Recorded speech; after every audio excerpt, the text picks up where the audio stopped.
애플의 간편 결제 서비스인 애플페이가 오늘부터 국내 서비스를 시작했습니다. 이용자 수만 2억 명이 넘는 글로벌 1위 간편 결제 서비스이다 보니까 애플페이의 한국 상륙이 간편 결제와 또 스마트폰 시장에 어떤 변수가 될지에도 관심이 쏠리고 있는데요. 관련 내용들 권혁준 경제평론가와 살펴보겠습니다. 어서 오십시오. 네, 안녕하십니까? 예. 자, 애플페이 얘기를 좀 해보죠. 이게 보니까 9년 만에 글로벌 시장에 출시는 진작됐는데 네. 9년 만에 국내 서비스를 시작하게 된 건데요. 일단 왜 이렇게 도입이 늦게 된다? 뭐 아이폰 같은 거 진작 들어왔는데 이건 또 늦게 들어왔는지 많은 분들이 궁금해하실 것 같아요. 네. 일단 오늘 기준으로 봤을 때 오전에만 한 14만 명 정도 해서 한 17만 정도 요 사이로 이제는 가입을 했다. 반응이 좋은 편이네요, 그죠? 뭐 모르겠습니다. 이제 아직 애플 다 유저들이 시켜봐야겠죠. 많다 보니까 네네네. 그 중에서 이제 가입을 한 건데 오늘은 이제 14만 명. 한 14에서 17만 명 17만 사이 명, 정도로 이제는 오전에만 이렇게 했다고 지금 현대카드 쪽에서는 이야기를 하고 있는데요. 그랬군요. 네. 일단 왜 이렇게 우리 시장이 늦게 들어왔나 본다면 두 가지 측면이 있습니다. 일단 예. 결제 방식이 다르죠. 그러니까 애플페이 같은 경우는 NFC 방식이라고 해서 근거리만 통신 방식이 있습니다. 그러니까 이 방식을 쓰는데 우리나라에 흔히 쓰는 이제 삼성페이라든지 이런 거는 MST 방식을 써요. 그러니까 마그네틱 보안 전송을 씁니다. 그러니까 보안 프로토콜이 달라요. 그러니까 우리나라의 모든 단말기들은 사실 삼성페이처럼 이제 마그네틱 보안 전송을 쓰는데 NFC 단말기가 있어야 되거든요. 근데 따로 있어야 되는 예, 게. 보급률이 지금 단말기 보급률이 10%밖에 안 됩니다. 그렇군요. 그러니까 단말기 자체가 보급이 안 되다 보니까 뭐 사실 애플페이가 들어오더라도 좀 한계가 있을 수밖에 없고 그다음에 가장 큰 이유는 아마 수수료 때문이라고 좀 볼 수가 있어요. 그러니까 수수료. 예, 보통 애플페이를 쓰면 애플 쪽에서 0.1에서 0.15%를 달라고 요구를 하거든요. 네. 그럼 카드사 입장에서는 그걸 줘야 됩니다. 그럼 카드 수수료에서 그 수익에서 또 애플 쪽으로 또 수수료를 줘야 되기 때문에 카드사 입장에서는 사실 그렇게 남는 장사가 아닌 거예요. 그러다 그렇군요. 보니까 지금까지 사실 많은 카드사들이 사실 시도 자체를 잘 못했던 부분이 있었는데 근데 현대카드에서 이제 나선 거죠. 현대카드에 이제는 부회장께서 워낙 그 애플을 좋아하시다 보니까 이거에 대해서 한국에 이제 진입을 했을 때 과감한 사실 용기를 냈다라고 저는 판단하거든요. 근데 현대카드랑 먼저 애플페이가 이제 말 그대로 이제 계약을 맺어서 우리 시장에 이제 들어오게 됐다라고 보시면 되겠는데 네. 그래서 조금 우리 시장에 좀 늦게 들어온 부분이 없지 않아 있다. 근데 현대카드가 또 애플페이를 우리나라에 런칭하는데도 우여곡절이 되게 많았습니다. 근데 배타적 사용권에 대한 얘기도 있었거든요. 그러니까 NFC 단말기를 보급을 해야 되는데 보조금에 대한 이슈가 있었어요. 그럼 보조금에 대한 이슈다 보니까 현대카드 입장에서 그러면 내가 배타적 권리를 포기할게. 왜냐하면 처음에는 이제 이 계약이 뭐였냐면은 플로우가 흘러가는 게 현대카드랑 애플페이랑 단독 계약이었거든요. 그러면은 다른 카드사들은 사실 애플페이를 쓰지를 못합니다. 그렇죠. 그러면 많은 사람들이 억지로라도 현대카드를 만들 수밖에 없어요. 근데 이제는 이 배타적 권리를 이제 포기하겠다라고 얘기를 한 거죠. 그럼 지금 시장에서 본다 그러면 어떤 카드사라도 애플페이랑 계약을 할 수 있습니다. 다만 이제는 현대카드가 먼저 계약을 진행을 했고 물리적으로 시간상 앞서 있다 보니까 현대카드가 먼저 애플페이랑 이제 조인을 해서 들어오는 거다. 그래서 좀 그러다 보니까 좀 시간이 좀 오래 걸렸다라고 생각을 해봅니다. 여러 뭐 좀 요소들이 장애 요소가 좀 있었네요. 방해 네. 요소들이. 자, 애플페이. 그러니까 우리 보통 이제 국내에서 쓰여지고 있는 게 삼성페이, 뭐 카카오페이 여러 것들이 과점을 하고 있었는데 간편 결제 시장 내에서 과연 그렇다면 아이폰 유저가 좀 늘고 있는 상황에서 꽤 있잖아요. 이 상황에서 얼마나 애플페이가 많이 사용될 것인가. 그러니까 삼성전자 갤럭시 시리즈가 애플 아이폰의 점유율을 좀 일정 부분 내줄 수 있을 것이다. 이런 예상도 나오고 있는데 아까 말씀드렸던 것처럼 카드사 입장에서도 굉장히 불편한 부분이 있는 부분이고 여러 요소들을 감안한다면 이게 변수가 될 것인가 궁금해지네요. 어떻게 좀 예상해 볼 수 있을까요? 우리나라에서 아이폰 보급 대수가 한 1,280만 대 정도 보고 있거든요. 근데 그 중에서 이제는 많은 분들이 애플페이를 또 쓰시겠죠. 네. 아까도 오전에만 뭐 17만 명 정도 뭐 가입했다라고 발표하는 것처럼 그 중에서는 아마 애플페이를 많이 쓰실 겁니다. 근데 만약에 애플페이 때문에 이제 기기 변경을 하겠느냐? 뭐 예를 들어서 갤럭시 쓰다가 아이폰으로 넘어오겠느냐라고 보기에는 약간 회의적인 느낌이 있어요. 왜냐하면 그동안 삼성 갤럭시를 썼던 이유가 많은 분들에게 물어보면 두 가지 이유였습니다. 그중 하나가 이제는 삼성페이도 있었고요. 또 하나가 사실 이제 녹취 기능이 있었거든요. 그러니까 지금 뭐 하나는 해결이 된 부분이죠. 근데 사실 또 녹취 부분 때문에 또 아이폰을 굳이 써야 되느냐 이런 얘기도 있습니다. 그러다 보니까 사실 뭐 애플페이 하나 때문에 뭐 기기를 바꾼다라는 거는 약간 시기상조인 것 같고 근데 이제는 애플을 쓰시는 분들 유저 입장에서는 애플페이를 많이 쓰실 거다라는 시장의 중론이 있거든요. 그 정도로 사실 뭐 애플페이에 대한 부분들 그래서 확실히 이제는 매기 효과는 좀 일어날 거로 봐요. 한마디로 강한 경쟁자가 생겨서 이 간편 결제 시장에 대한 뭐 건전성이라든지 아니면 건강하게 생태계가 이루어지는 부분들은 있겠지만은 이거 가지고 뭐 기기를 바꾼다든지 하기에는 조금 더 지켜보셔야 되겠다. 그리고 결정적으로 NFC 단말기가 보급이 안 됐다고 말씀드렸잖아요. 사용처가 많지는 않습니다. 그렇죠. 단말기 그 부분. 예, 그러다 보니까 아직은 좀 영향력을 보기에는 좀 모니터링을 좀 해야 된다라고 말씀을 드립니다. 아까 말씀하셨던 것처럼 현대카드 제외한 다른 카드사들 같은 경우에는 또 네. 수수료를 또 떼줘야 되니까 맞아요. 일단은 애플페이가 간편 결제 시장에 어떤 영향을 미칠까 이걸 좀 예의주시하면서 동향을 살펴볼 텐데 아까 말씀하셨던 단말기 같은 거 이외에도 애플페이가 이 어떤 국내 시장에 성공적으로 안착을 좀 하려면 어떤 부분들을 좀 더 고려해야 될까요? 첫 번째는 역시나 NFC 단말기를 많이 쓰는 가맹점이 많아져야 됩니다. 그 가맹점이 많아져야 된다. 예, 지금 제가 어제 이제 수업이 있다 보니까 제가 강의 시간에 학생들한테 MZ 세대잖아요. 물어봤어요. 애플페이 언제 런칭하니 물어봤더니 모르더라고요. 아이폰 유저 그 학생들이. 그래서 제가 그렇군요. 느꼈습니다. 이거 큰일 났는데 이런 생각이 들었었거든요. 아이들이 몰라요. 우리 학생들이. 그러니까 별로 관심이 없다는 얘기거든요. 그러니까 필요하신 분들에게만 관심이 있지 이게 아이폰 모든 유저들이 다 필요하다 이렇게 보기는 좀 어려운 거죠. 크게 불편함을 못 느낀다는 얘기네요. 네. 한마디로. 네. 근데 결정적으로 스타벅스에서 안 됩니다. 그러니까 예, 신세계 계열 쪽에서는 뭐 이마트24 빼고는 사실 NFC 단말기를 돼 있어요. 기계는 있는데 소프트웨어 업데이트를 지금 안 한 상태거든요. 그러니까 그래요? 시장을 보면서 움직이겠다는 것이 이제 신세계의 전략이라고 보시면 돼요. 그래서 지금 뭐 MZ 세대들이 많이 가는 뭐 아이폰 갖고 있으면 트렌드하다고 느낀다고 얘기는 하는데 그 스타벅스도 마찬가지죠. 그게 문화잖아요. 근데 스타벅스에서 안 되다 보니까 결제가 이런 부분에서도 조금 약간 허들이 좀 있을 것 같고요. 또 보니까 대중교통도 안 된다면서요? 예, 대중교통 카드도 사실 안 됩니다. 그러다 보니까 사용처가 많지는 않아요. 그래서 가장 큰 숙제는 아마 그 가맹점을 늘리는 게 아마 가장 큰 숙제지 않을까 생각하고요. 만약에 뭐 가맹점 늘린다, 특히 MZ 세대들이 가는 곳에 만약에 가맹점이 늘려서 결제가 된다 그러면 뭐 사용 범위는 좀 넓어지겠죠. 보급률도 많아지고. 근데 아직까지는 좀 한계가 있을 거라고 이제 시장에선 보고 있고요. 네. 이런 점에서는 좀 더 지켜보셔야 되겠다고 말씀드립니다. 그러겠네요. 어쨌든 이게 그 페이라는 게 네. 그 지갑 안 들고 다니려고 카드 안 들고 맞습니다. 다니려고 네네. 한 건데 아이폰 유저들 입장에서는 그걸 그동안 불편함을 감내하고 그냥 썼던 건데 네. 그러니까 얘기하신 것처럼 여러 장애물 요소, 이 장애물들 이런 요소들을 좀 갖출 때까지는 좀 상황을 지켜봐야겠다 이렇게 맞습니다. 좀 볼 수 있겠네요. 자 그리고 스위스 최대 투자 은행이죠 UBS가 유동성 위기를 맞은 CS 크레딧 스위스를 인수하기로 하면서 일단은 글로벌 금융시장이 진정 국면을 보이는 것 같은데 사실 이것도 뭐 뉴욕 시장이 하루는 이랬다가 하루는 또 온탕 냉탕이어갖고 뭐 딱 어떻게 안정세를 보인다라고 할 수는 없겠습니다만 일단은 지난 밤 사이 뉴욕 증시도 상승 마감을 했습니다. 은행발 위기 좀 줄었다 이렇게 좀 볼 수 있을까요? 전혀 그렇지 않습니다. 전혀 아니죠.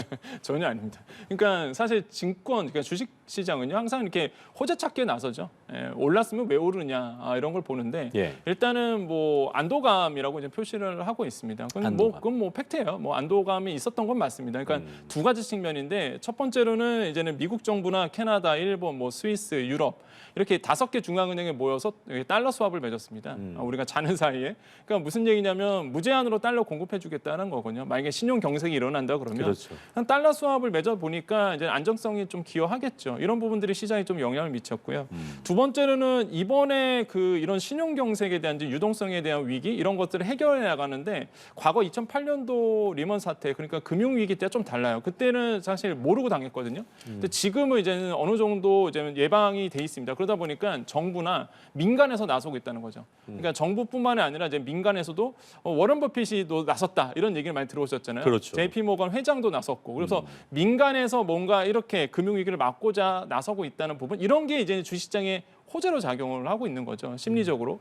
그래서 이제는 뭐 안도감의 표시를 했다 하면서 뉴욕 3대 지수가 좀 오르왔던 부분이 있겠지만은 네네. 근본적인 해결 대책은 아직 먼 얘기다. 왜냐하면 뭐 CS 같은 크레딧 스위스 같은 경우에도 뱅크런이 이틀 만에 일어났거든요. 그 정도로 신뢰를 깨버리는 거거든요. 순식간이니까요. 예, 순식간이죠. 그렇죠. 그래서 신뢰 회복은 아직은 조금 더 머나먼 길이다라고 좀 생각을 해봅니다. 그러니까 재공사의 개념보다는 툭 터지면 맞고 이렇게 하면서 아까 말씀하신 것처럼 일단 위기는 넘겼다 이런 네. 흐름으로 지금 가는 모습인데 금융당국 입장에서도 이 SV발 사태 등이 이제 국내 금융시장에 미칠 영향을 상당히 예의주시하고 있을 것 같습니다. 제한적이긴 하지만 국내에서도 이거를 신경 쓰지 않을 수 없는 부분이기 때문에 금융권 전반의 어떤 안전성도 그렇고요. 뭐 건전성 높이기 위해서 가장 정부 입장에서 그렇고 가장 보완이 시급한 부분이 있을 것 같습니다. 지금 정부는 이제 유동성을 이제 점검을 하겠다라고 지금 밝혔거든요. 예. 그러니까 말 그대로 이제 한 은행에서 유동성이 없어지면은 이 소문이 나잖아요. 그럼 뱅크런 현상이 일어납니다. 그래서 유동성을 충분히 공급하고 그다음에 리스크를 사전에 이제 점검하겠다라고 이제 발표를 했는데 그래서 유동성 점검을 주단으로 이제 단축을 했던 부분도 있겠고요. 또한 제2금융권이죠. 예금이라든지 이런 이탈 부분에 대해서 계속적으로 모니터를 강화하는 부분. 이런 부분에 대해서 계속적으로 이제 목소리가 나오고 있고 무엇보다 가계대출 관리 이런 것도 나오고 있는데 저는 여기서 좀 중요하게 보셔야 될 게 우리가 보통 뱅크런 이런 얘기를 하잖아요. 본드런도 지금 일어나고 있습니다. 그러니까 본드론도. 예, 채권에서 돈이 나가고 있거든요. 그래요. 근데 그럴 수밖에 없는 게 이번 사태를 보시면 돼요. 크레디트 스위스 채권 22조 달러가요. 이게 공중분해돼 버렸습니다. 한마디로 이게 말 그대로 수지 조각이 좀 대부분 있는데, 그러니까 이게 무슨 얘기냐면 사실 여기서 봤을 때 코코본드라는 걸 아셔야 돼요. 이게 코코본드가 이제 영구채 성격이다 보니까 말 그대로 이제 부채로 안 빠집니다. 회계상 그래서 이제 자본으로 빠지는데, 근데 이 코코본드 같은 경우가 특징이 있습니다. 이게 만약에 금융사가 어렵다, 은행이 어렵다 그러면요, 이게 자체를 이제 상각 처리해버려요. 그러니까 영원으로 수렴되는 거거든요. 채권인데 그럼에도 불구하고 또 하나의 특징은 뭐냐면 주식으로, 그러니까 자본으로 빠져버립니다. 근데 이번에 이제는 어려워졌잖아요. 그러니까 이 채권 자체가 이제는 0으로 상각 처리된 거예요. 그러니까 이게 완전 휴지 조각 돼버렸거든요. 근데 놀라운 게 채권이잖아요. 보통 우리가 상식적으로 봤을 때 안전한 게 채권, 주식보다는 채권 이렇게 생각했었는데. 그렇죠. 오히려 주식은 사실 이번에 좀 안정감을 찾았습니다. 어떤 부분이냐면 사실 22주 같은 경우에, 그러니까 크레디트 스위스 22주를요 UBS 1주랑 이제 맞바꾸기를 해요. 그러면 일단 주식도 이제는 손해를 보더라도 어느 정도 가치는 좀 살아 있는데 이거는 뭐 코코본드 갖고 있는 투자자 같은 경우는 상각 처리되다 보니까 영원화된 거예요. 주식보다 더 위험해진 겁니다. 그러면 그러니까요. 투자자들 어떻게 했어요?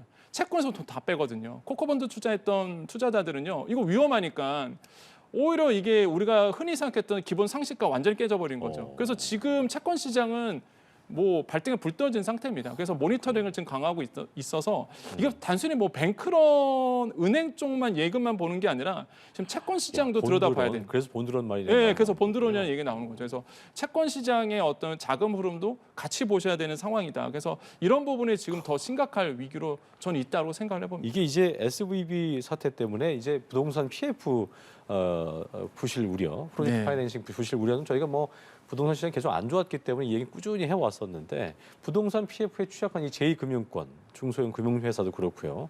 건설사의 구조조정이 좀 불가피하다 이런 분석이 나오더라고요. 네. 이 부분은 어떻게 좀 진단해야겠습니까? 저번에 한번 물어보셨을 때 가장 주의해야 될 게 PF 대출이라고 좀 말씀드렸었는데, 예, 왜냐하면은 부동산, 그러니까 건설업자 입장에서는 큰 돈 들어가다 보니까 PF 대출을 일으키거든요. 근데 문제는 건설 경기가 좋으면은 사실 상관없는데 이렇게 건설 경기가 안 좋을 때 보면은요, 회사가 부실해지니까. 예, 그렇죠? 연체율이 높아져요. 그러다 보니까 지금 이 부분에 대해서 이제 모니터링을 강화하고 있는데 지금 이제 PF 대출 연체 잔액을 봤습니다. 그랬더니 저축은행이 봤을 때요, 이제 대출 잔액이 22년도 9월 기준으로 봤을 때 한 10조 원 정도가 돼요. 근데 이게 연체율이요 2.8% 나왔거든요. 1년 전, 그러니까 21년도 8월 그때랑 비교해서 2배가 는 겁니다. 연체율이. 그러니까 2배가요. 예, 저축은행 쪽이 사실 PF 대출 잔액도 크고요. 지금 뭐 연체율도 높아지고 있다 보니까 경각심이 이제 일어나고 있는 거고, 여기서 증권사도 마찬가지입니다. 증권사는 연체율이 8.16 나왔는데 뭐 이거는 잔액 자체가 낮아요. 그러다 보니까 약간 착시 효과 이런 얘기도 하지만은 그래도 증권사도 사실 PF 대출 양도 많고 연체율이 높아지고 있는 부분, 이런 거에 대해서는 이제는 좀 주의를 할 필요가 있는데, 근데 문제가 이제 미분양입니다. 분양만 되면 사실 건설사 입장에서는 갚으면 그렇죠. 되거든요. 가장 큰 문제죠. 예, 미분양이. 근데 이제 분양 자체가 안 되잖아요. 지금 시장이 뭐 생기가 돌아야지 뭐 될 텐데. 예. 그래서 오늘이었죠. 이제 원희룡 장관이 오늘 그 연합뉴스 TV 경제 포럼에 나왔습니다. 네, 거기에서 네. 이제는 있었죠. 얘기 나왔던 게 미분양 10만 호 각오하고 있다. 이런 얘기를 했거든요. 그러니까 지금이 이제 1월달, 23년도 1월달이 미분양이 한 7만 호가 넘어섰는데 뭐 지금 10만 호 나오는 거는 어느 정도 예측에 대해서 가능하게 생각하고 있다, 예측을 하고 있다. 뭐 이런 얘기를 했습니다. 그러니까 사실 미분양 사태는 끝난 게 아니라는 거죠. 그래서 더더욱 길어질 것이고 이런 PF 대출에 대한 부실화를 막고자 이제 정부가 나서고 있는데 그래서 지금 정책금융 한 28조 4천억 원 정도를 마련했다라고 얘기하고 있어서 시장의 어떤 그 불안 심리를 좀 잠재우기 위해서 지금 이제 정부가 좀 나서고 있는 상태다. 하지만은 이제 이것도 마찬가지로 말 그대로 뭐 장담할 수 없는 그렇겠네요. 부분이다라고 말씀을 드립니다. 정부가 예의주시를 해야 되는 부분이다라고 할 수 있겠고, 자 끝으로 자 돈을 구하기 어려운 참 취약계층들을 위해서 소액 생계비 대출 상품이 오는 27일에 출시가 되는데요. 네. 자 끝으로 이게 소액 생계비 대출 누가 어떻게 받을 수 있는지 궁금해하실 거고 신청만 받을 수 있는 건지 이런 네. 부분들 종합적으로 좀 정리해 주시죠. 먼저 취지를 아셔야 되는데 취약계층을 위해서 만든 겁니다. 그러니까 취약계층이 아니라면 아예 안 보시는 게 낫다. 왜냐하면 100만 원이고요. 그마저도 50만 원만 아니고. 먼저 해줍니다. 네네네. 그다음에 이제 대상자 같은 경우는 신용평점 20% 이하이신 분들, 연소득이 3,500만 원 이하이신 분들, 19세 네. 이상 성인만 가능하다 보니까 사실 모든 국민들, 모든 어려우신 분들이 받는 상품은 아니다라고 좀 말씀을 드리겠고요. 그래서 소액 생계비 대출은 말 그대로 취약차주 중심으로 플랜이 짜져 있다라는 거 기억하시면 되겠습니다. 그래서 아마도 어려우신 분들에겐 담비 같은 존재가 될 수 있지만 일반 국민들이라든지 내가 살짝 어렵다라신 분들한테는 전혀 사실 혜택에 대한 부분은 아니기 때문에 네. 이 대출이 어떤 상품인지 정확히 알고 신청하시는 게 좋겠다고 말씀드리겠고요. 순서는 그렇습니다. 먼저 전화 상담을 먼저 하셔야 됩니다. 그런 다음에 현장 나가셔서 가서 이제 상담을 받아보셔서 당일 그렇겠네요. 100만 원 대출이 된다는 거 강조해드리겠습니다. 알겠습니다. 여기까지 경제읽기 권혁중 경제평론가와 함께했습니다. 오늘 말씀 고맙습니다. 네, 감사합니다. 예.